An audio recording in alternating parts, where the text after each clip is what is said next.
ครูบาอาจารย์หลวงพ่อพระครูศรีวชิโรภาสรองเจ้าคณะอำเภอเมืองที่ได้เมตตา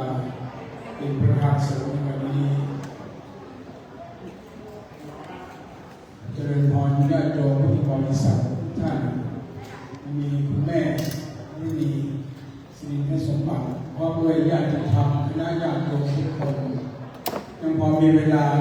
เราเริ่มที่10 โมงวันนี้ถือว่าเป็นวันสืบชะตาวันแรกของการทำบุญอายุของอาตมาปีนี้อาตมาก็ตั้งใจว่าปีนี้ก็บอกกันเท่าที่จะทราบเพราะว่ากิจกรรมเรานั้นมีตลอดแล้วก็กิจการงานทางศาสนาก็รัดตัวกันพอสมควรญาติโยมก็ยุ่งกันหลายอย่างแต่ก็ยังเมตตามาวันนี้ปีนี้ถือว่าพิเศษจริงๆแล้ววันอาตมาเกิดวันนี้นะโยมนะ28 มีนาแล้วก็ปีนี้ตรงวันศุกร์ด้วยปีนี้ก็ตรงก็ได้รับเมตตาจากญาติโยมคุณแม่รุ่นีคุณแม่อัญเชิญญาติโยมทุกคนนะญาติโยมคณะกรรมการวันนี้เราสืบชะตานี่เป็นพิเศษตรงที่ว่าเป็นญาติโยมที่ใกล้ชิดอุปถัมภ์วัดญาติโยมมหาวันเราเพราะว่าวัดมหาวันเรานี่วันงานจริงๆเนี่ยคนเยอะทุกงานญาติโยมเราไม่ค่อยได้อยู่ในพิธีบางคนก็ยุ่งงานบางคนก็ต้องดูแลจัดการหลายอย่างด้วยความที่ว่าตั้งใจที่อยากจะให้งานออกมาด้วยดีดังนั้นวันนี้ก็เลยจัดเป็นพิเศษเพราะว่าถือว่าตรงวันเกิดอาตมาแล้วก็คุณแม่อรุณีก็เมตตามาวันนี้ด้วย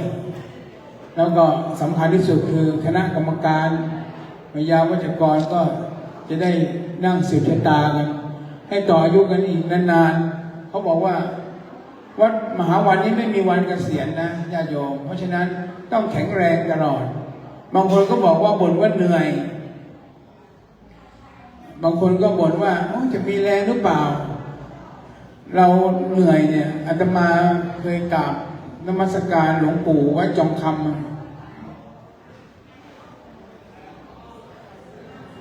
หลวงปู่พระพรหมวชิโรดมรองเจ้าคณะใหญ่รองสมเด็จนะมานั่งอยู่ท่านญาติโยมไปหาท่านเยอะนะท่านก็แนะนำอะไรญาติโยมไปหาท่านอายุ95แล้วนี่นะ95 96ญาติโยมก็บอกหลวงปู่ทำไมหนูเหนื่อยจังอะไรอย่างเงี้ยทำงานเหนื่อยภารกิจก็เยอะบางคนก็เป็นเศรษฐีมหาเศรษฐีก็บ่นว่าเหนื่อย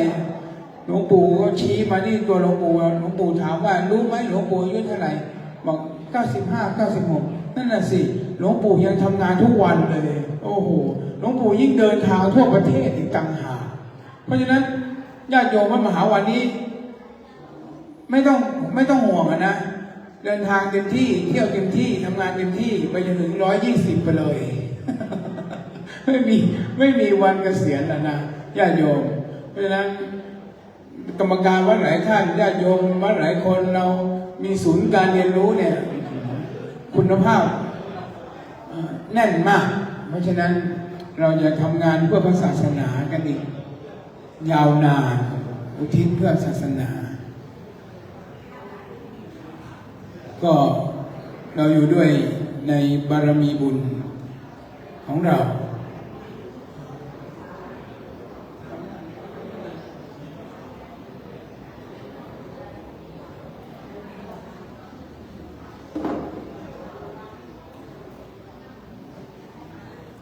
ในลำดับวิธีการของเราก็จะบูชาพระรัตนตรัยแล้วมรรคทายกก็จะได้กล่าวคำบูชาวัตถุเครื่องบูชาต่างๆสืบชะตาแบบ โบราณล้านนาเขาเรียกว่าบูชาพระเมืองแก้วคำว่าบูชาพระเมืองแก้วนี่ก็คือคำว่าพระเมืองแก้วนี้เป็นกษัตริย์ในของเชียงใหม่เมื่อ500 กว่าปีท่านเคยทำพิธีคือเครื่องสืบชะตาที่เราเห็น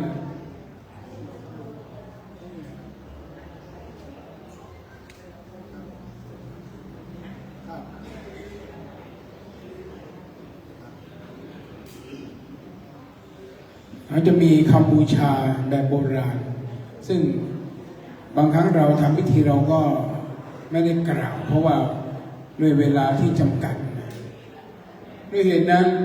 วันนี้เราก็จะได้ทำพิธีให้ครบถ้วนกระบวนความตามแบบโบราณหลังจากนั้นพระเจ้าพระสงฆ์ครูบาอาจารย์จะได้เจริญพุทธมนต์สาธยายพุทธมนต์สืบชะตา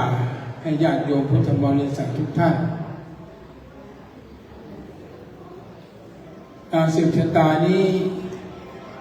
เมื่อเราเป็นชาวพุทธมีชีวิตอยู่เพื่อบำรุงพุทธศาสนาเป็นอุบาสกอุบาสิกาหรือว่าเป็นผู้นั่งใกล้ศาสนาค้ำจุนศาสนานี้ถือว่ามีชีวิตที่อันงดงาม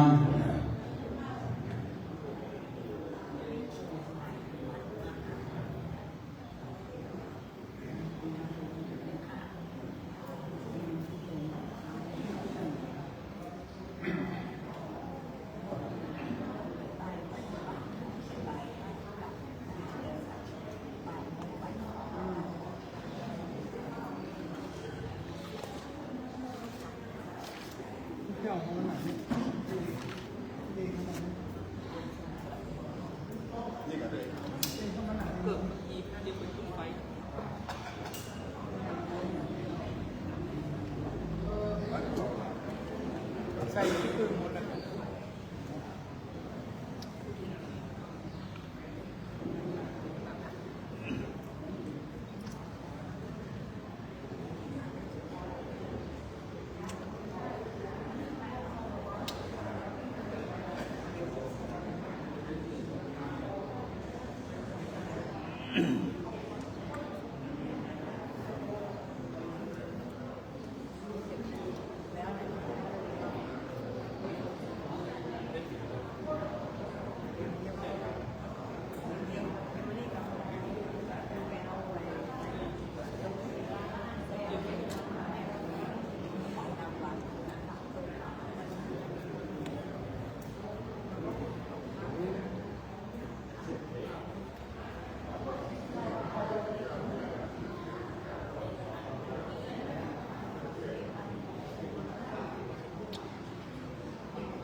อันนี้ไปญาติโยมทุกคนทั้งหลาย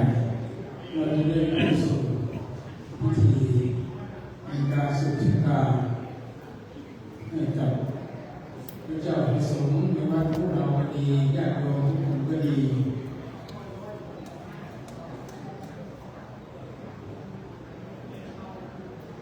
เราจะเดินผ่านมหารัตนอุบาสิกาคุณแม่พระดีศรีพระสมบัติเป็นจุดทูปเทียนบูชาพระรัตนตรัยเราจะเดินผ่าน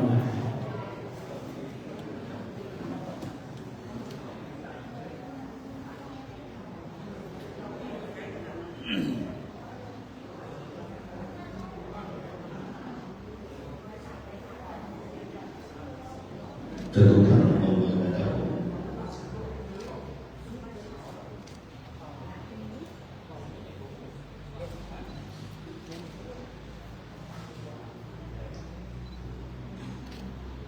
กราบพระพุทธผู้สูงล้ำกราบพระธรรมผู้สูงเลิศกราบพระสงฆ์ผู้ประเสริฐรวมเป็นบ่อเกิดแห่งพระรัตนตรัยให้เราท่านทั้งหลายได้กราบไหว้บูชาจนวันนี้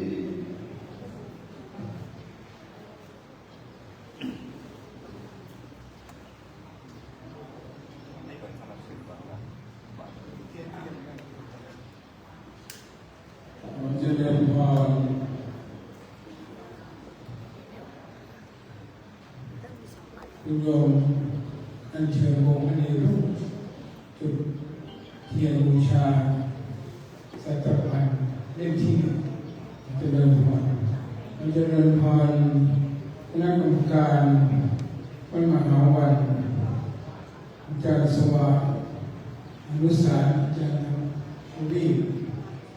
คุณลุงทวัฒน์คุณธนาลักษณ์ดาบตำรวจโทอินห้องกัน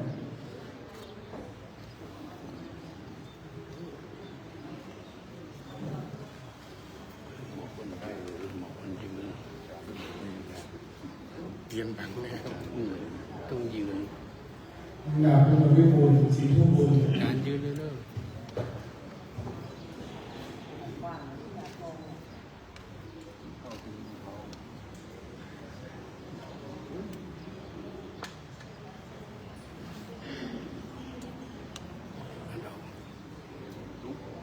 ไม่พอแม่ดอกเดี๋ยวมารอเนี่ยไม่เผาขาว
ครับต่อไปขอเราเชิญทุกท่านให้กล่าวคำบูชาในคณะกายด้วยพระสิทธิ์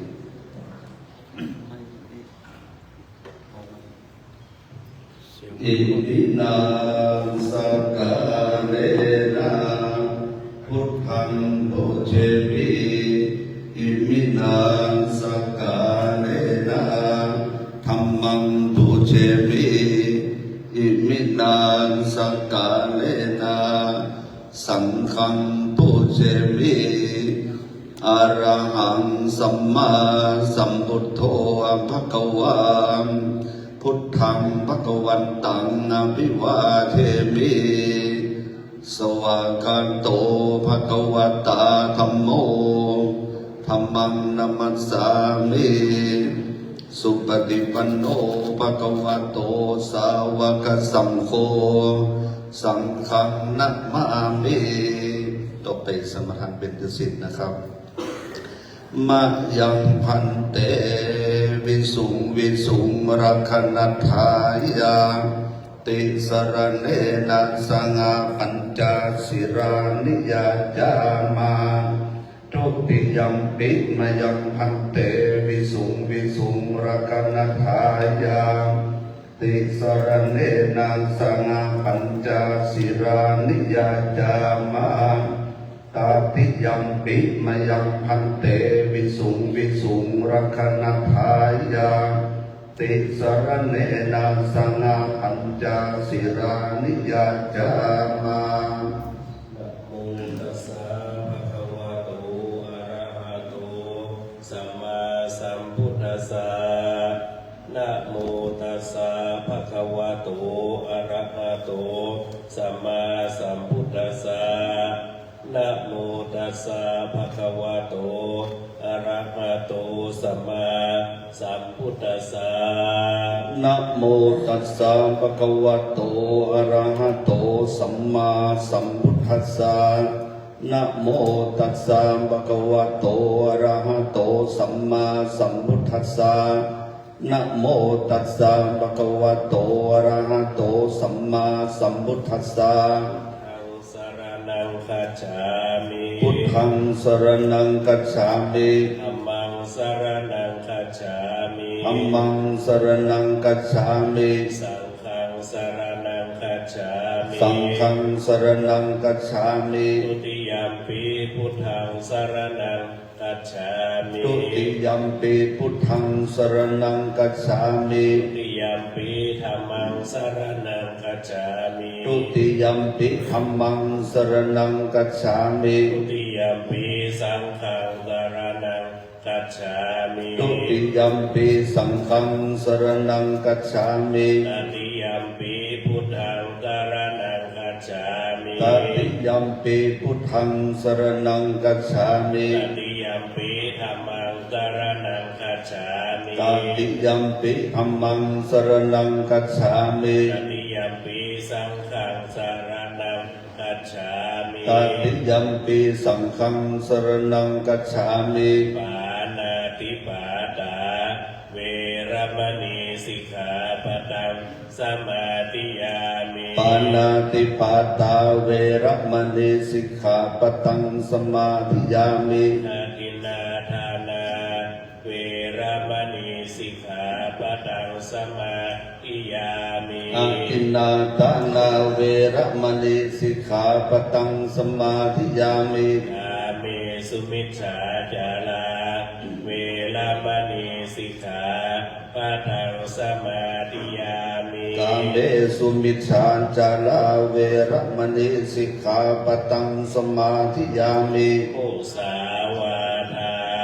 เวรมณีสิกขาปะทังสมาธิยามิ มุสาวาทาเวรมณีสิกขาปะตังสมาธิยามิ สุราเมรยะมัชฌะปมาทฐานา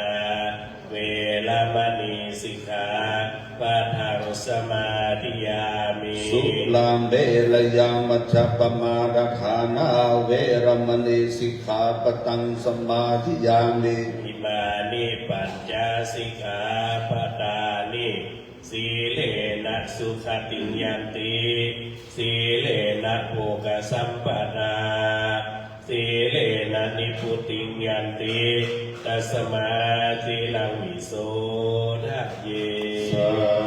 ธุสาธุสาธุสักเกนกัมเมตารูปเปคิริสิกรตเตจันตริเควิมาเนทิเปรติจักกัมเมตารุวนาคาเนเกหวัตุมิเกเตภูมิมันทัตโยจตุโรกัปปะนะลัจจายัมมะรัจจายโตเมสุวรรณลัจจามอริยเมตไตโยโพริสัตตาวกัตโยอริยสาวกัจจามพุทโธจนะกัลยาณจะสัมมาทิฏฐิเอวะพุทเทปัสสนาธัมเมปัสสนาสังฆปัสสนาพุทเทสกโรวาธัมเมสกโรวาสังฆสกโรวัยโตทานาโตยาวปรัมปรายมัสมิงสุจักวรสุเทวตายังมุนิรวัจนังสาธโวโนสุรนังตุธรรมสวนาการโรอายัมพทันตังธรรมสวนาการโรอายัมพทันตังธรรมสวนาการโรอายัมพทันตังสาธุองค์การสัพพันเตภัสริสัพพัญญูพระพุทธเจ้าปฏิใหม่มีท่านพระภูปนัสคณานุวัตและอันนาเป็นสาวกาแห่งพระพุทธเจ้าแล้วประสบบาสิกาแห่งพระแก้วเจ้าทั้งสามประการก็บังเกิดยังพยาธิโลกาพยา ข้อร้ายตั้งหลายเหตุนั้นบัดนี้ไม่มีเจ้าสมณสัทธาท่านพระครูปลักษณานุวัตรและอันเตวสิโยมเจ้าตั้งหลายและตนตัวของอาคุณนาเมฆอารุณีศิรินสมบัติและพี่น้องศรัทธาสันติบันตันเขาวัดมหาวันทุกท่านทุกคนก็ได้ตกแต่งแบ่งพ้องน้อมนำมายังเขาผู้ปีชีวิตมีผู้ผ่าลายจาเขาตอกดอกไม้และจ่อตุงพระติบเจ้าอายุแลตุงข้าคิงสามเจนและสัตว์ใบหนึ่งลองงาพาลองนั่งพระเจ้าผุนนึ่งบอกน้ำบอกทรายบอกเขาเปลือกเขาสารอันนางอย่างนั้นสามหัวสองเล่มไม่กำสนีสามเล่มไม่งามน้อยเต้าอายุก็ได้ตกแต่งแบ่งด้วยอมิสปุจามีข้าวน้ำโภชนาหารสุปปยัญชนะตุงตุลาที่มาปุจายังพระสนีสัพพัญญูพุทธเจ้าและจะตรงคาตั้งสี่นวคาตั้งเก่านกตะเลิกเจ้าเสาเก็บตัวคืออาทิตย์จันทร์การพุทธศุกร์เสาร์ลาหูเกตนั่นแหละมีอัศวณีพาลานีกิติกาโลหินีนิกศิลาพระธลาปุณปัสสุพุทธสายอัสสะอันนาเสเลสนาคอุภาพระกุณาหัสธาพิสวาทิวิสาขาอนุตตรเสติมุลามุภาสาทัสสะทัสลาวันนะวินาสถาสัมตเตสยาภุภาภราอุตลาพยาโรกิติดังนิแลและด้วยติจะอันใดสักระปุจายังพยาแก่เทวดาเจ้าทั้งหลายได้สามชาติวันนั้นสถูอันเป็นตนว่าอาการและพุทธจุงรักษามันเตะมิตรแลมิตรมันเป็นต้นว่าพระพัดจุงมารักษามันเตอะลามิตรและสถูจุงรักษาตั้งผู้เป็นเจ้าเครื่องเจ้าสักการะบูชาตั้งหลายนิเตอะลาพระสการ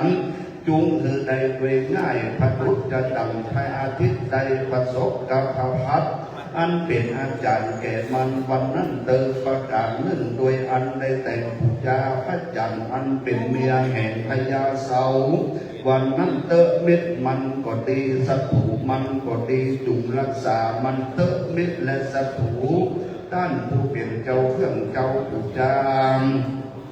เตอะลาพระสกามอันข่าวว่าจุงคือใดด้วยง่ายแก่ผู้เป็นสักการะบูชาในเตอประกาศหนึ่งโดยพระอันได้แต่งยังเครื่องบูชาสามคือพระอังคารอันเป็นนาพวกแก่พญาวันนั้นสถูมันเป็นต้นว่าพระจันทร์ฤหัสนาจุงรักษามันเตอะมิตรและสถูอันนาผู้เป็นเจ้าเครื่องเจ้าสักการะบูชาก็ดีจุงรักษาตั้นผู้เป็นเจ้าเครื่องเจ้าบูชานันเตอะตั้นผู้เป็นเจ้าเครื่องเจ้าบูชาจุงไดลาภาสการด้วยง่ายด้วยเตจาอันใดแต่งแปลงยังพระพุทธและพระอังคารนิเตอะงาประการหนึ่งผู้ใดได้แต่งสักการะบูชาพระพุทธอันเป็นพ่อครัวแก่พญาหนึ่งมีพญาอาทิตย์วันนั้นมิตรแลมิตรมันก็ดีสัตถูมันก็ดีจุงคือใดรักษามันเตอสัตถูตันผู้เป็นเจ้าเครื่องเจ้าบูชาก็ดีจุงคือรักษาตั้นผู้เป็นเจ้าเครื่องเจ้าบูชาในเตอลาภสการจูคือตั้นผู้เป็นเจ้าเครื่องเจ้าบูชาใดโดยง่ายปนุษจะดำพระพุทธประสบกับพญาวันนั้นเตอประการหนึ่งโดยติจะอันใดแต่งแปลงบูชาพระพัดอันเป็นอาจารย์แก่พญาวันนั้นเติมมิตรมันก็ดีสัตถูมันก็ดีจุงรักษามันเติมมิตรและสัตถูตั้นผู้เป็นเจ้าเครื่องเจ้าบูชานี่ก็ดีก็จุงคือตั้นตั้งหลายผู้เป็นเจ้าเครื่องเจ้าบูชาจุงมีติฆาอายุมันยืนยาวนั่นเติมลาภสการจุงคือตั้นผู้เป็นเจ้าเครื่องเจ้าบูชาในด้วยง่ายประการหนึ่งโดยติจะพละอันใดสักการะบูชาพระสุข อันเป็นนายจ้างแก่พญาวันนั้นมิตรนามันก็ดีอันเป็นตนว่าพระเสานั้นจุงรักษามันเตอมิตรและศัตรูตั้นผู้เป็นเจ้าเครื่องเจ้าผู้จานี้จุงรักษาผู้เป็นเจ้าเครื่องเจ้าผู้จานี้เตอแล้วจุงตั้นผู้เป็นเจ้าเครื่องเจ้าสักการะผู้จาคือได้ลาพระสการโดยง่ายโดยประการหนึ่งโดยพลาอันใดแต่งแบ่งยังพระเสาอันเป็นวันจ้างแก่พญาอาทิตย์วันนั้นมิตรมันก็ดีศัตรูมันก็ดีจุงรักษามันเติมมิตรและศัตรูต้านผู้เป็นเจ้าเครื่องเจ้าผู้จาจุงรักษาต้านผู้เป็นเจ้าเครื่องเจ้าผู้จานี่จุงได้ลาพระสการโดยง่ายประการหนึ่งโดยพละอันแต่งแบ่งยังผู้จายังพลาหูอันเป็นจ้างแก่พญาในจากนี้จากหนึ่งวันนั้นมิตรมันก็ดีศัตรูมันก็ดีเป็นต้นว่าพระอังคารอันมีวิญญาณเป็นนาตนว่าคนผู้เฒ่าผู้แก่ก็ดีก็จุงรักษามันเติมมิตรและศัตรูตั้งผู้เป็นเจ้าเครื่องเจ้าผู้จาจุงรักษาตั้งผู้เป็นเจ้าเครื่องเจ้าผู้จานิเติมและตั้งผู้เป็นเจ้าเครื่องเจ้าผู้จาจุงได้มายังราพระสการได้โดยง่ายโดยเตชะอันใดสักการะผู้จานิเตอประการหนึ่งงานโดยพระอันใดแต่งแบ่งผู้จายังนักกัตเลิกเจ้าเศร้าเก็บตัวก็ดีนักกัตเลิกทั้งหลายฟูงนี้ตัวใดตัวหนึ่งอันเป็นป่าประเคาะก็ดีอันเป็นโสมะเคาะก็ดีอันเป็นศัตรูก็ดีอันเป็นมิตรก็ดีก็จุงนาเป็นมิตรถึงกันนาไปมาเติมนักกัตเลิกตัวใดเป็นป่าประเคาะอันถูกต้องรักนาตั้งผู้เป็นเจ้าเครื่องเจ้าสักการะบูชาก็จุงคือมีสุขสดสดีมีติคาอายุอาโรขยะตั้งแต่นี้ปีนี้เดือนนี้วันนี้ยามนี้ไปนาเตอนาคตาเลิกอันเป็นสูงมาเคาะก็ดีอันเป็นมิตรก็ดีอันเป็นศัตรูก็ดีก็จุดมือเป็นมิตรเชื่อมกันไปมาถูกลักษณะก็จุดมือใดราภสการด้วยให้แก่ตั้งผู้เป็นเจ้าเครื่องเจ้าสักการะบูชานาคตาเลิกเจ้าตั้งหลายมวลกลุ่มนี้ดังงานที่เก่าเป็นบทบาทภาษาบาลีว่าอาทิตยาโกโรมิตัญจะพุทธมิตัญจะจันทิมาอัคราสุขมิตัญจะโสลีนาโลอาจาอังการสัตถูมาคโยมาวโยไมหังมาจักอุติอุปัฏฐโวรัตนานิปวัสสันตุติกัสสายถาคะเลมาลาโคมาวโยไมหังมาจักอุติอุปัฏฐโวกัญจนารกันนากานิยปะเวปะสันตุกันนาตุสัตถุภัสสติพุทธสัตถุภเวลาหูสุขสัตถุจันนโลงจัสเปอมินาคโหตุเอเตนัคขตานิอัสสะวะเนกิตนาติกาโลหินีมัคคศีลาอัทราปุณณปัสสุปุสยาอัสสะเรสะเรสามาคะบุภาภรกุณาอุตราภรกุณาอัสสะทิสวาสัสติวิสาขาอนุราคะเทวโนราบุภาสาทัสสะราวันนาสัทธะสัตถุปิยบุภาทัพพะราสตะอุตมะอิมานิสัตถุพยายานัคตะนะโหติอัตโนฐานานินาวิชันตุอัจจะอัฏฐาอัจจะอัศวณีสัตถุธรรมสัตถุนาคพุทธสัสสะพุทธสัสสัตถุโสมราทะ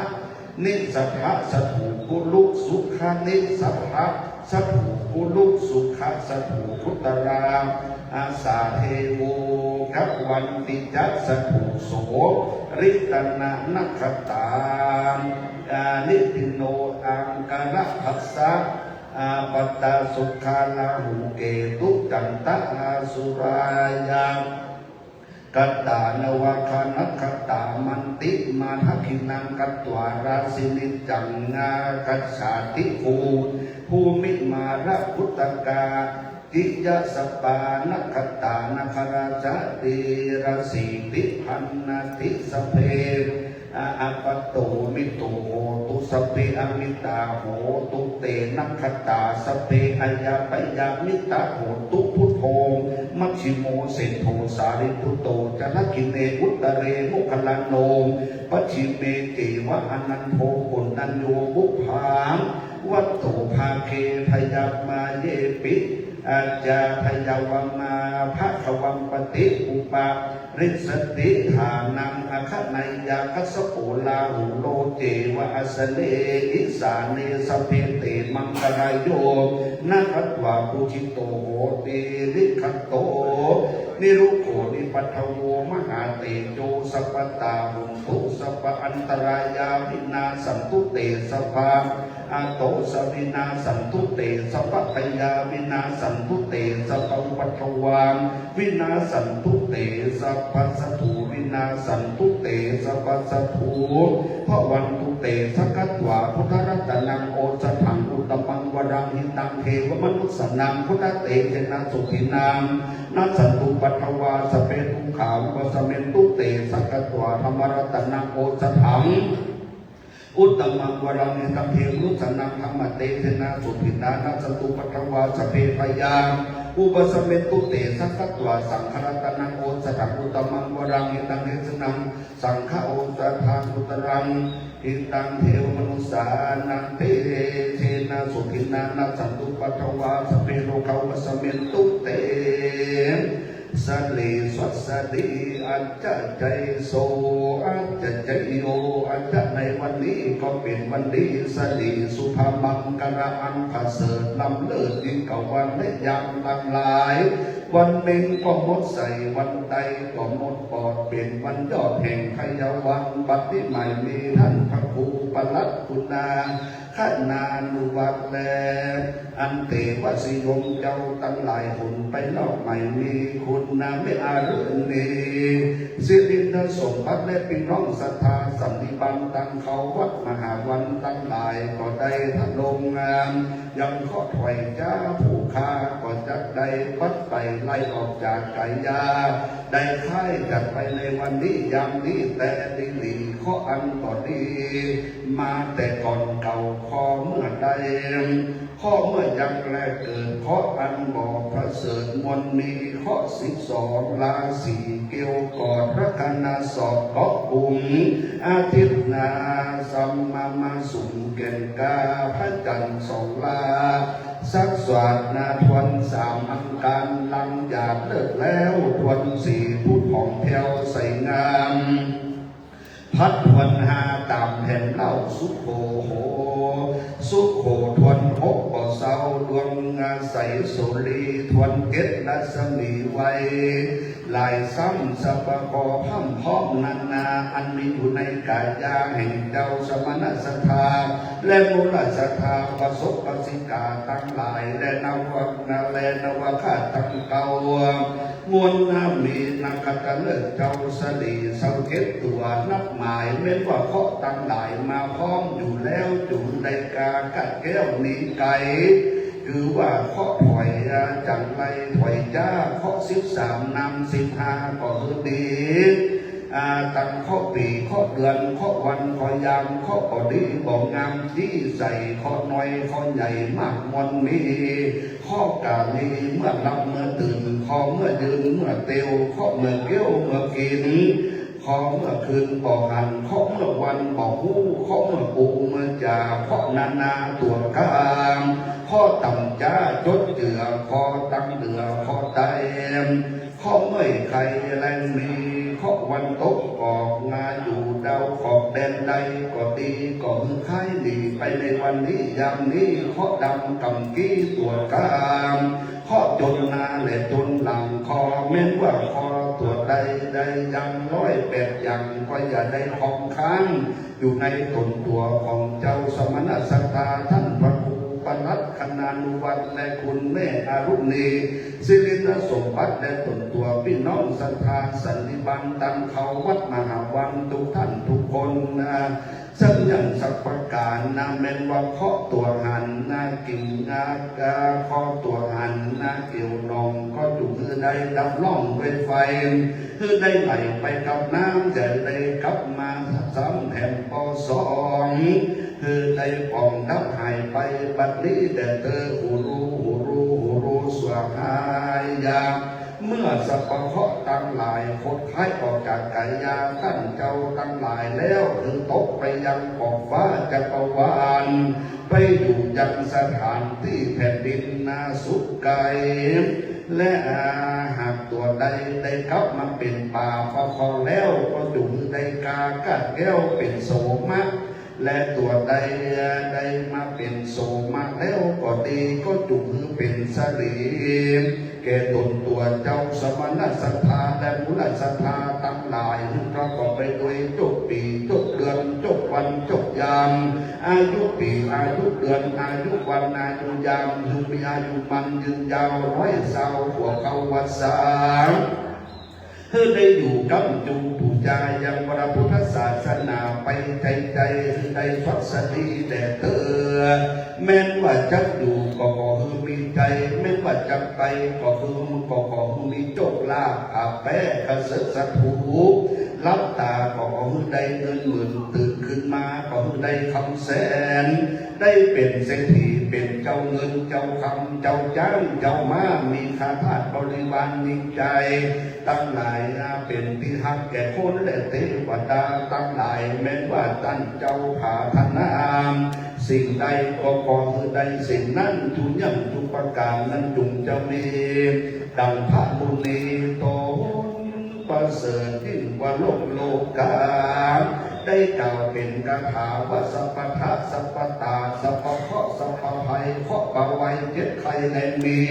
ก็คือพบไปในวันนี้เคราะห์หัวปีมาตองก็คือพบไปในวันนี้เคราะห์พี่น้องมันเงินก็คือพบไปในวันนี้เคราะห์ปีเดือนยุคกันย้ายก็คือพบไปในวันนี้เคราะห์กดทักออกจากกดตังก็คือพบไปในวันนี้เคราะห์ตารางมาทิมก็คือพบไปในวันนี้เคราะห์จ้างเป็นริมหลังหลดไหลก็คือพบไปในวันนี้เคราะห์ยังนาไม่เขาก็คือพบไปในวันนี้เคราะห์ผู้เฒ่าฝากครัวก็คือพบไปในวันนี้เคราะห์งวงควายตัวก้าเคราะห์รถได้จังมาจนก็คือพบไปในวันนี้เคราะห์กังวลใหญ่น้อยก็มียามก็คือพบไปในวันนี้เคราะห์มีความรีบร้อนก็คือพบไปในวันนี้เคราะห์อาทิตย์อยู่ราประตูก็คือพบไปในวันนี้องค์สัพพะถูตกไปตามไปไว้คือไว้ไปตามไปมือแต่เธอสัพพะสัพพตาสัพพะเคราะห์สัพพะภัยสัพพะโลกาวินาสันทุเตใจยะสิทธิธนังลาภังสุขีภคยังสุขังพลังสิริอายุจวันโนจะโภคังบุติจยสวาสตวัสสาจะอายุจชิวาสิทธิภวันตุเต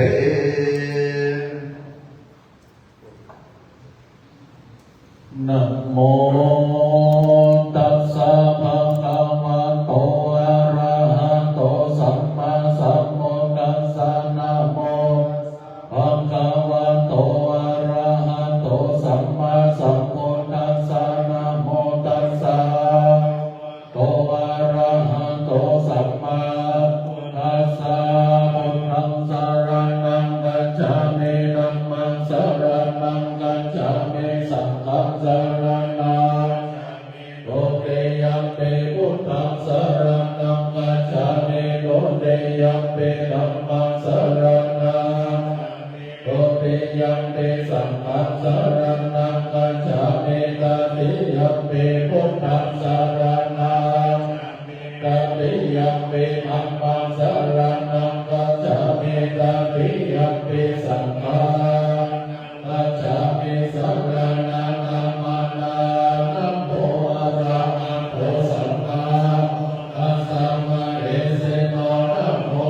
ธัมมังธัมมัสสะสวะเสวะเตมินะโมมหาสังฆัสสะเปวิสุทธัสสิลานะโมมัตตยะรัตถัสสะรัตนันตยะสัสสะโตขังนะโมมัตเตสัตตะสาวะโตกายะสัพเพนะโมกาลปะภะเวนะวิ กัจจโตปัตตวานะโมกัลลาเวนัสสุวัตเตโหตุสัมปัตตานะโมกัลลาสะเตเชนะโอมิเตสวาสาสนะสัจจโรกัสสะมุติภวันโตสัมปัตตาสาปิจโลกัจจเทวาราคันโตสัพพันดาสติโหตุสุขิสัพเพวันเลอันตันโนอาติกาสุมาณาโหตุสังอาสัพเพติปิรัจจโตวาโจระโตวามโนสะโตวามโนสะคิโตวาโอตักโตวาปิสัจจโตวากาโนกโตวากันตะโตวานักตะโตวาจนาโตวาสัตตมะโตวาสันติเตโตวาสัพโพเรสะโตวาจันดาติอาสัพเพกะปุณณโกโกลาจิตตมานิสัมปันติเปยจัตตาลัสสะสุการามาอิสยานันอาปัญญาโตวานานาโรกะโตวานานาอุปัตตวะโตวาอาราปัตตังอันโตนะโตปัตตายะตัสสะตัสสะภะละมิโยตัสสะอุปะภะละมิโยตัสสะภะละมัตถะภะละมิโยปัญจปะเรจเกติโสจาริยมัจฉิมาภเวกัปปวะกันติจเตกัมมานาปัตตานัจจริยัมโพธิมาลังเกมาลาวิจัยสัพพัญโยนัมปฏิเวทังนาวาโลพุทธาลาภัมเมติสัตติปิเมพุทธพุทเนยเวสาลียเตสุปะการันตริสุติยามารันติปะเรตันตรนโตมหานันตเทโลวิยาการุญญาจิตตโกตันตเปตวะโกติสัตตสังอาเสวันเลสุเทวตายาสานัมปฏิคันหันติยัญจวิสาลียาสัตโตเปกัสสะมุตตันติวิธัมมายังกิปะมันดาลาตาเทเสปานามาเอโมมานังเทวานังสัตตังโสตวะจันตุมหาราชิกาเทวาสัตตาเวสุจันตุมหาราชิกานังเทวานังสัตตังโสตวะตาวติสาเทวาสัตตาเวสุตาวติสานังเทวานังสัตตังโสตวะยามาเทวาสัตตามโนสายามานังเทวานังสัตตังโสตวะโตสิตาเทวาสัตตาเวสุโตสิตานังเทวานังสัตตังโสตวะนิมานารติเทวาสาเวสุนิมานารตินังเทวานังสัตตังโสตวะปะลานิมิตาวาสวัตติเทวาโนสาเวสุปะลานิมิตาวาสวัตตินังเทวานังอัมมาคายิกาเทวาสัตตมาโนสาเวสุเอตัมปังภวตาภรณาสิยามิสิปัตตเนนาเยอนุตตะลังธรรมจักขัปปวัตติธัมมวัตติวัตติยัสสะมะเนรัมมะเนนวะเทเวนวะมะเนเกนะจีวะโลกัสสะเมเตยิเตนะเตนะปะเนนะเตนะโมเตนะยังวะกัมมะโลกาโอกัจจิอายัญจนะสหัสสิโลกานะอุสังกัมปิสัมปะกัมปิสัมภเวติยะจะโอระโลมาโสโลเกปัตุลาโหสีอาติกัมเมวะเทวานังเทวานุภวังอัตถโกมัตตวาอุทาเนสีอัญญาสิวัตตะโพโพนัญโยอัญญาสิวัตตะโพโพนัญโยติอิติอิธัมมายาสัมมันโกตัญญาสะอัญญาโกตัญโยตเววะนามาเทตัมมัจจกัปปวัตตานาสุตตานินิตาเสวนาจะภาลานังปันติตานาปูจาจะปูจานิยานังเอตัมมังคลามุตตมะปฏิโลกาเนสวะโสจะโมเปจักตาทัสสมาปานิเนจาเอตัมมังคลามุตตมะปะหุสัจจัญญสิปัญจวินัยโยจาสุภาษิตาจายวาจาเอตัมมังคลามุตตมะมะตาปิโตปัตตานาโพกาอโหอานาโกราจกัมมันตาเอตัมมังคลามุตตมะนานันจะธัมมัจจาริยัญจยตกาดา นวัจเนกัมมเนตัมมังคารมุตตมังอรติวิราติปปะมัจจปนาจัสสัญญโมโสเอตัมมังคารมุตตมังคารโภจเนวะโตจะสัตโตติจักตัญโยตากาเลนะธัมมัสสวนาอรมุตตมังคติยโสวัจสัตตสมากันังกาเลนะธัมมัสสะกัจจายตัมมังคารมุตตมังคะโภจะปัมมัจจริยัญจาอาสนะนิพพานาสัจจิกิริยัญจาเอตัมมังคารมุตตมังอุตัสสะโลกัตเมสันนะกัมปติระโสกัมมิรัญจังเกปังเอตัมมังคารมุตตมังเอตาติสานิกัตวาอาราจิตาสัมปันดาโสติกัจจเตตัตเตสัมมังคารมุตตมังเตสุตังยังกิจจิวิตังเอตวะโอรวัสสเกสุวายารัตนังปานิตังนาโนสัมมังอติตานารัตนังปานิตังเอเตนะสัจเจนะโสวัติโหโตกยังวิลังกะอามัตตังปานิตังโมเกสัมมาเอโตนะเตนะตัมเมนะสัมมาเตกิจิดัมปิตัมเมรัตนังปานิตังเอเตนะสัจเจนะโตยังโพธเสโนปานิวันนาเยโสจิสมาธิมานันตาริกัญญามโหสมาธินาเตนะสติดัมปิตัมเมรัตนังปานิตังเอเตนะสัจเจนะโสวัติโหโตเยภุคลานัสสตาตานิโยคานิโหติเตจักขินายาสุขดัสสะสวะคายเตโสภินานิบาหาปารานิดัมปิสังเกตังเอเตนะสัจเจนะโสวัติโหโตเยสุปโยตามานัสสาโอตัมมัสสะสนามิเตปฏิปตาปัตตวิขยาลัตตโมดานิโพธิกุจจมานารัตนังปานิตังเอเตนะสัจเจนะโสวัติโหโตกินังปุรานังนวังนาทิสัพพวาติเกปปัสสะมิเตกินามิชาวิโลลายิฉันตานิปันติเตรายนายปฏิโกรัตนังปานิตังเอเตนะสัจเจนะโสวัติโหโตยามินะโพตานิสัมมาคตานิโภมาตาลิเกตตากตาเทวมโนสัพโพเจตังปุตตานัมมะสัมมาโสวัติโหโตยามินะโพตานิสัมมาคตาวายานิวาอันตาลิเกตตากตาเทวมโนสัพโพเจตังธัมมานัมมะสัมมาโสวัติ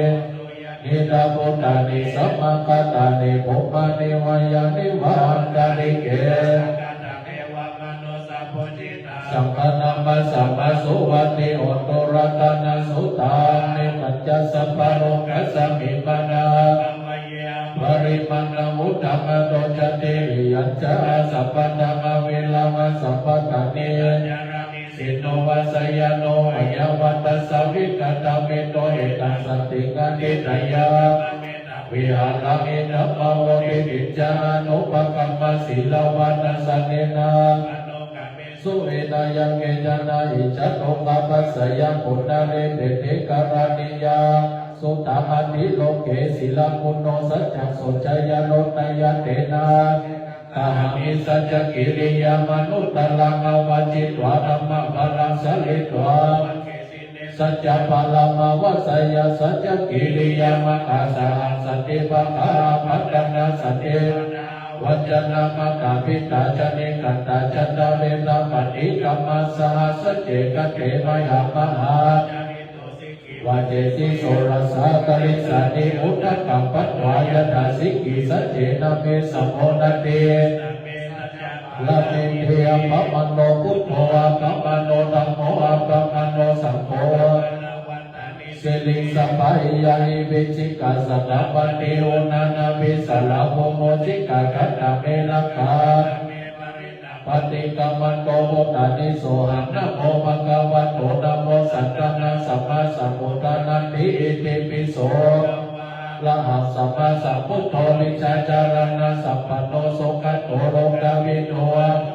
ปุริสัตตัมมาสาราติสัตตะเทวมนุสานังพุทโธภะคะวะติสวะคะโตภะคะวะตานะโมย ทิปัสสิโกปัญญิโกปัจจตังเวทิทัพโพเรโยเทโสปฏิปันโนภะคะวะโตสาวกสังโฆปันโนภะคะวะโตสาวกสังโฆยะยะปฏิปันโนภะคะวะโตสาวกสังโฆสามิจิปฏิปันโนสาวกสังโฆยะตินังจัตตาริปุริสยุกานิอัตถปุริสัพพุกาลาโตสาวกสังโฆอหุนโยปหุนโยตักขินโยอัจจาริกรณิโยอนุตตระโลกัสสาติเอวังปุถัสสะระตะนะกัมมะสังฆัจจปิตโกภยังวัจจปิตัตตาโสนะเหสติปิสตาสุเขนะระคันโตอุณาสติระระโตวัตเตหิกรกิโตสัตโตมะเยนะจัสสะภะโพรามินิมุตโตสัพพะสัตตาภวจิโตสัพพะเวระมะเอกันโตวิริโยวิวัจจันโตสัพพะโลกโขเอนะสัตโตมะเตวะวะปัตตารโยสุขิติกายโยโกสิริสัติจักมุตตะปัจจายโนจัตตารโอธัมมาวัฏันติอายุวันโนภลังโพสังโฆสัพพิสังฆโตธัมมานังวิจัยโยตัตถาวิริยะเมติปัสสติภะเลสมานุเปตาโมสังฆาสัพเพเตสัพพะทาสินาโมนินาสัมมาตังกะตาภะเวตาภะโมเรกะตาวิจายานิมานายะจะโพธิญาเรเตนะสัจจวัจเจนะสุขิเตโหตุสัพพะทายกัสสมิสมัยเยอิลาเนโยเตติสวะโพสังเกสนะเตชะยิเตจัตตาอภินันติภาโลกังวัจจิสุตังกัเนเตเจนะสุขิเตโหตุสัพพะทายกัตถะมะนะจะปิเกระเนนะปิเปริโตอันเกวะปนะเปตวะจัสสะละละสัพโพเตวะจาปะนะตมะมุตตาสิตาเตนะสัจจวัจเจนะสุขิเตโหตุสัพพะทายนะเตจาปะนะอินังกัมเพมังคารัตกิเลสภะปะตานุปะติธัมมังตังเตนะสัจจวัจเจนะตุสัพพะทายะตุนิมิตามังมังคารัจโยจัมปะนะโพสังโฆนะสัสสะโนปะภะกัตถะมุตตะภะเวนะมินะสัพเพโตยันโตนิเมตังภะวะมาจัมปะนะโพสังโฆนะสัสสะโนปะภะโหตุสุปินะกัตถะธัมมานุภาสัพเพโตยันโตนิเมตังภะวะมารัจโยจัมปะนะโพสังโฆนะสัสสะโนปะภะโหกัตถะสังฆานุภาเวนะมินะสัพเพโตเอตยัญจะภูมาเอกลัจจานิสวรรโนภะคะวิภวโสนิสวรรณภะคะวิภวสัตยัญจะภูตาวิหาเนโมทิวสังเยระมนาเวตะภูสัพพะนะเมเตเมนะโมเตจัมมังปะรายะโกนัมปะโมนะโมตุโหติยะนะโมวิโมกขณะนะโมวิมุตติยาวิมัสโสปะริตตะกะโตโรจาระติเออะเปตยัญจะภูมาเอกลัจจานิสวรรโนภะคะวิภวโสนะนะมัสสามิยาเนภะคะวิภวสัตยัญจะภูตาวิหาเนโมระติเยธัมมานะเวนะโมสัพพะตะเมเตเมปะรายันโตนะมะโตพุทธานะนะมะตุโพธิยานะโมวิมุตตานะนะโมวิมุตติยาวิมัสโสปะริตตะกะโตโรสัมภะกัปปะอิติโมระปะริตตามหากะโมนิโกนะโมโอเรตะปาระมิสัพพะโตสัพโพเรโตนะมะเรเตนะสัจจวัจเจนะโหตุเตชยมะชยโตโพธิยะโมเรสัพพะยะนะนะทิวัตโนเนวัตวิจโยชยมังกะเรระปะระจิตปะระเกสิเสวะนาวิโภคะเนอภิเสเกสัพพะพุทธนาโพธิติสุนังคตังสุมังคลังสุภาปัตตังสุโหติตังสุขันโนสุโมนะสุเจสุยิตังปัมมัจจา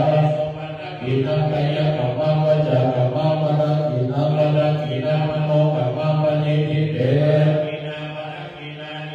นาลาปะนะเตปะนะกิเนเออังคัลลังอาโสกิตาวิโรละหะโมทัสสะสะเนอโลกาโมทัสสะสัพเพยะอิติสัพพะวะมุตตะรัตนะโมสัตตะพุทธมังอิตังเอวะมโนสานังพุทธะเตเชนะสุวิรานะสัตโตปัตตวะสัพเพโยคะส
กิจิรัตนังโลเกวิจันติวิวินาโนรัตนังธรรมสัมมานันติตัสสะภะโสเก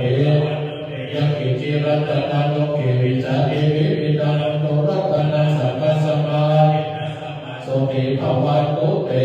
โอมังคลสัมพุทโธสัมพุทโธเดวะพุทธโมพุทธาปะมุจจเลนะโมมังคลสัมพุทโธกัมปิโนตุระโสอานุตตมะมังคลมังคัมมะสัพพะพยาปะมุจจเลสัมโฆอากินโยอานุตตโรสัมมามังคลมังคัมมะสัพพะโลกาปะมุจจเลหิอุตตปัสสะปะนาสุขตัมมาสัพพุริสาโลเกเทวะธรรมะติมุจจเลสัพพิปัปปะอาปะตานาสัพพิปะระอาปัจจนามัตตาจัตตาเวนะปฏิกรรมะนัตตยัมมะพุทธนาปะปะกะหะนิวารณาปริกัสสะนุภาเวนะหัตถะเมสัมนัตตยัมมะพุทธนาปะปะกะหะนิวารณาปริกัสสะนุภาเวนะหัตถะเมสัมอุปาทเวนะกัตตยัมปะปะกะหะนิวารณาปริกัสสะนุภาเวนะหัตถะอุปาทเวนะจัตตาเนวะจัตตาธัมมาจัตตามหาธัมมาจัตตาอิสิ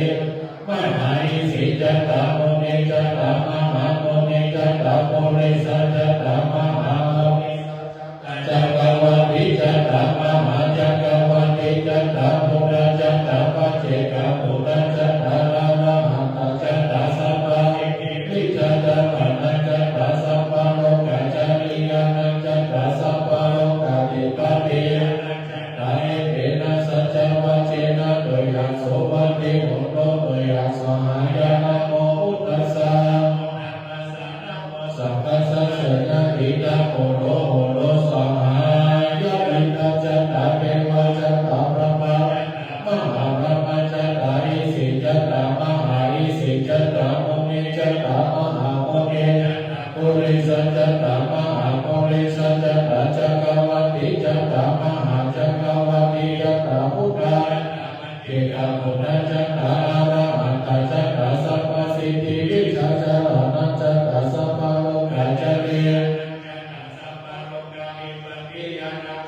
เอเตนะสัจจวัจเจนะโดยยังโสวัตติโอโตโดยยังสหายานะโมพุทธัสสะนะโมธัมมัสสะนะโมสังฆัสสะนะโมโลโลสหายาอิทัจัตตาเทวะจัตตาพระมจัตตามหาพระมจัตตาอิสิจัตตามุนิจัตตามุริสัจัตตามหาปุริสัจัตตาจักรวัติจัตตามหาจักรวัติจัตตาพุทธจัตตาอรหันตจัตตาสัพพสิทธิวิชาจารณะจัตตาสัพพะโลกาจาริยานัจัตตาสัพพะโลกาภิปัสสิเอเตนะสัจจวัจเจนะโดยยังโสวัตติหุนโตโดยยังสหายานะโมพุทธัสสะนะโมธัมมัสสะโรโรสหายานะภิอุทัสสะวิจโยนะโมโลเกอนุตตโรสัพพสัตตานิยตายะตัตถะเทวะเทวะเรวะเจนะจัตตันติอาวันโตเสภวะเกภยะเกนะเกวิเศโกเปยะเนนะจัสสัพพะสัพพะมารณะโมตตะเปตะกะธรรมะนิตัตตะเสวะอนุภาเวนะเตโวสุขิสัตตะสุตสีลาสัมมาตยะธัมมะสุจาริตัจจาริยเสวะอนุภาเวนะเตโวสุขิสัตตะลิจิตัจจิติตังปุจจตารนังวัจจาสัพเพสันนาโสปัสสะโยภวัตตันติมุขปัปปะยะนิทุกขาพยาปัตตายะนิพยาจันนิโสกาโลตุสัพเพวิภานิโนเอตวัตตาจนะเวหิสัพพะตะปุญญสัพพะตะสัพเพเทวาสัพพะสัพพะเกสิติยานันตตัตโตสัตตยะสีลังรักขันโตสัพพะมานาภิรัตตะโหตุกัจจันโตเทวตาคัตตาสัพเพพุทธาปัจเจตานัจจยังปะลังอะระหัตตานัจจเตเชนะอามิสัพพะโสสุโข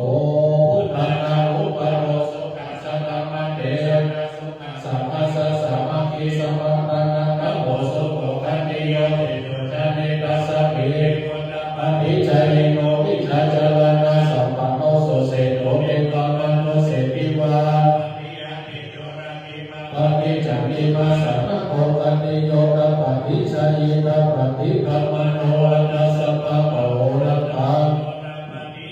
ยัสสา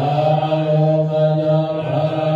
นามาสัพพะปิปารามังกานามิปารามัญญาติปานาปารามาสุขา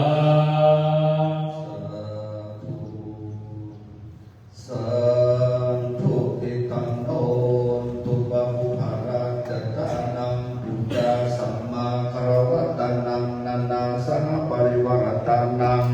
นิพพานปัจจโยโหตุกายตวเนวจิตวเนมโนตวเนสัญจิจาปมัตเตนวาม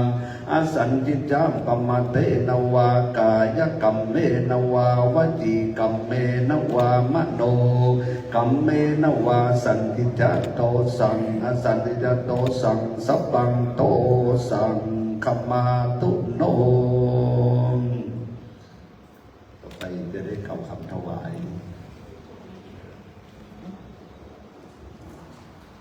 ทุกท่านได้กล่าวนะโมพร้อมสั่งจบนะครับนะโมตัสสะภะคะวะโตอะระหะโตสัมมาสัมพุทธัสสะนะโมตัสสะภะคะวะโตอะระหะโตสัมมาสัมพุทธัสสะนะโมตัสสะภะคะวะโตอะระหะโตสัมมาสัมพุทธัสสะอิมานิมยังพันเตภัตตานิสัปปริวารานิภิกขุสังคัสสะโอโนชยามะสาธุโนพันเตภิกขุสังโฆอิมานิภัตตานิสัปปริวารานิปฏิคันหาตุอัมหากังทีฆรตังหิตายะสุขายะข้าแด่พระสงฆ์ผู้เจริญข้าพเจ้าทั้งหลายขอน้อมถวายภัตตาหารและของอันเป็นบริวารทั้งหลายเหล่านี้แด่พระภิกษุสงฆ์ขอพระภิกษุสงฆ์จงรับภัตตาหารและของอันเป็นบริวารทั้งหลายเหล่านี้ของศรัทธาข้าพเจ้าทั้งหลายเพื่อประโยชน์เกื้อกูลเพื่อความสุขเพื่อความเจริญแก่ศรัทธาข้าพเจ้าทั้งหลายตลอดกาลนานเทอญสาธุ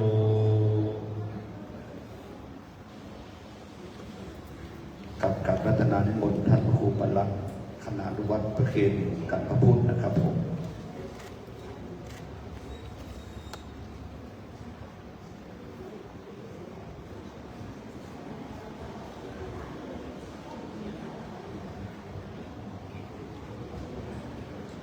จากนี้ไปขอเจริญพรญาติโยมพุทธบริษัทได้ร่วมกัน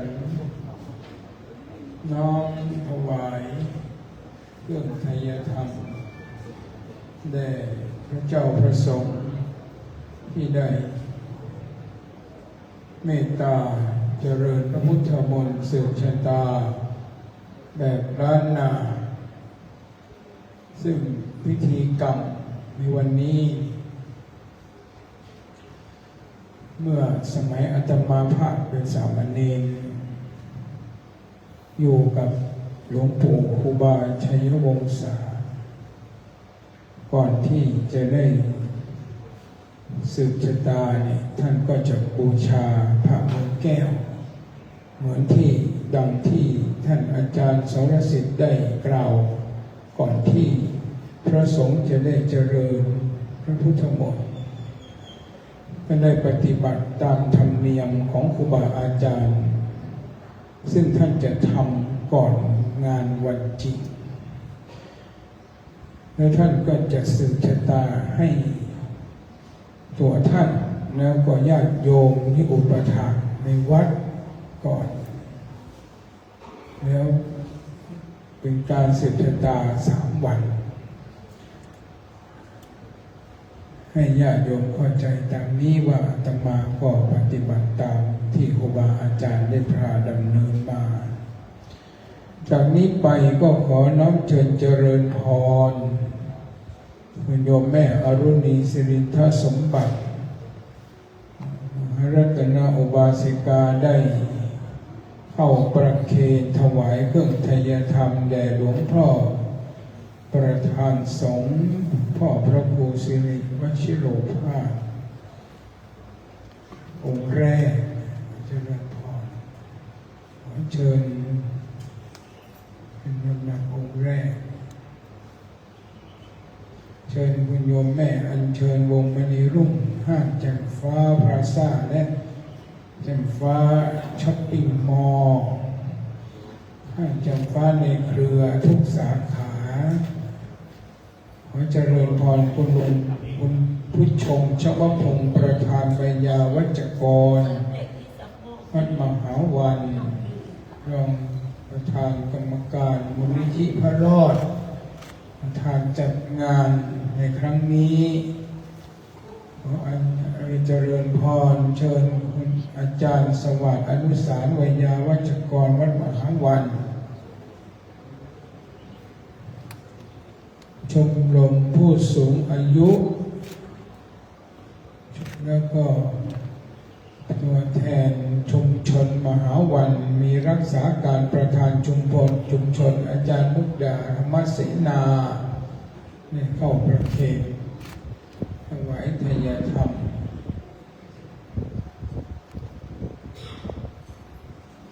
อาจารย์ทวีปอาจารย์วันเพ็ญทิการตำรวจประวินอาจารย์ศรีพันธ์วัฒนรักษ์อาจารย์วันธนาพึ่งจาก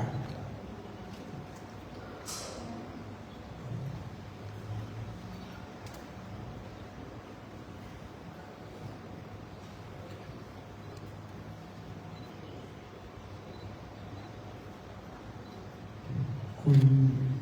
ลำดวนชัยปัญญาคุณพรศรีฟักหน้า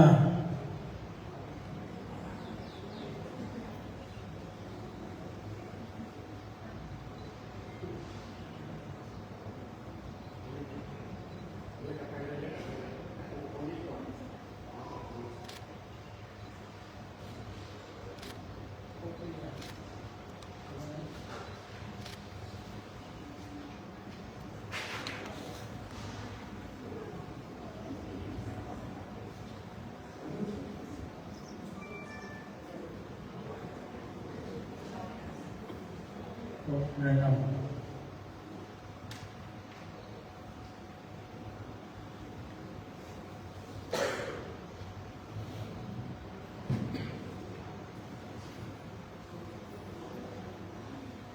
จากนี้ไปแล้วก็ขอเจริญพรเชิญ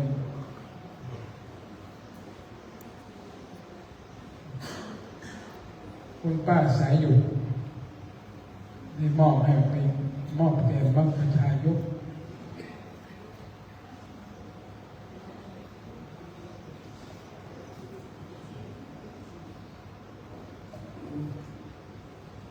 ท่านทั้งหลายทานบารมีศีลบารมีปัญญาภาวนาไมยบารมีนี้เป็นบุญกิริยาวัตถุอันจะน้อมนำให้เรานั้นประพฤติตนตามคุณธรรมจริยธรรมตามหลักคำสอนของพระพุทธเจ้าเพื่ออุปถัมภ์ทำนุบำรุงศาสนาบุญอันเกิดจากการกระทำของเรานั้นด้วยความตั้งใจเราได้เสียสละได้ถวายแล้วในศาสนาได้ย้ำแล้วในพระพุทธศาสนานี้ย่อมต้องกลายเป็นความสุขสงบร่มเย็นแก่ตัวเราและเป็นประโยชน์ในภายภาคหน้าการที่เราทำบุญเป็นอาจินกรรมคือว่าทำบุญเป็นประจำนั้นจิตของเราก็จะเกาะอยู่ในบุญเกาะอยู่ในบารมีเกาะอยู่ในกุศลคุณงามความดีเป็นประโยชน์ต่อตัวเราด้วยและเป็นนิติแบบอย่างแก่คนรุ่นหลังด้วยนี่ก็คือความปิติปราโมทย์ที่เกิดขึ้นบาลีถือว่าปราโมทยะคือความอิ่มใจความปราโมทย์ได้เกิดขึ้นเมื่อเราได้ทำความดีคนอื่นได้เห็นก็อนุโมทนาก็ปีติบุญนั้นก็เกิดขึ้นต่อไปอีกเป็นการส่งต่อแสงสว่างให้ไปเกิดขึ้นเรื่อยๆก็จะสว่างโชติช่วงโชตนาการไปไม่มีที่สิ้นสุด ความสว่างนั้นก็จะเกิดขึ้นในชีวิตของเราเป็นความสว่างแห่งบุญและความสว่างแห่งปัญญาลำดับจากนี้ไปก็ขอน้อมเชิญเจริญพรบรรดาท่านทั้งหลายตั้งจิตให้เป็นเอกจิตพระเจ้าพระสงฆ์ทั้งนั้นจะได้อนุโมทนาเราท่านทั้งหลายก็ตั้งใจหลั่งน้ำอุทิศส่วนกุศลท่านใดไม่มีก็ตั้งจิตเอาให้เป็นเมตตาบารมีเป็นอัปปมัญญาธรรมเป็นลำดับไปพร้อมกันยะถาวาลิวะหาปุราปะริปุเรนติสาการังเทวะเมวะอิโตทินังเปตานังอุปกัปปติอิจิตังปฏิตังสมมังคิปะเมวะสัมเมจันตุสัพเพปุเรนตุสังฆปะจันโตปนะโสยะถามณิโชติระโสยะถาวัตโกตนะวัตโกสิริวัตโกยัสสะวัตโกปะนะวัตโกวันนาวัตโกสุขวัตโอตุสัพพะทาทุกขโลกาภยาเวลาโสกาโตจุปัฏฐาวานิกาอันตรายาภิวินาศโตจะเตจะสาชัยยสิทธิตานาปันโสติภะกายังสุขังปารังสิริอายุจาวาโภคังโมทิจยสวาสนาวาอายุจชีวาสิทธิภาวันตุเตสัพพิติโยจันตุสัพพะโรโควินาศตุมาเตภวันรายโยสุขิเดกายุโกภาวะอภิวาทนิจจวุฒาวาจายิโนจัตตารโอธรรมาติอายุวันโนสุขังภาลัง สาธุภวะอภิวาทนาสีริสนิจังพุทธาปัจจยโนจัตตารโอธรรมาวัฏฏติอายุวันโนสุขังพลังให้กุศลพร้อมกันนะครับอิตังตานากัมมังนิพพานังปัญจโยโหตุโนนิจังอิตังสีรากัมมังนิพพานาจโยโหตุโนนิจังอิตังภาวนากัมมังนิพพานา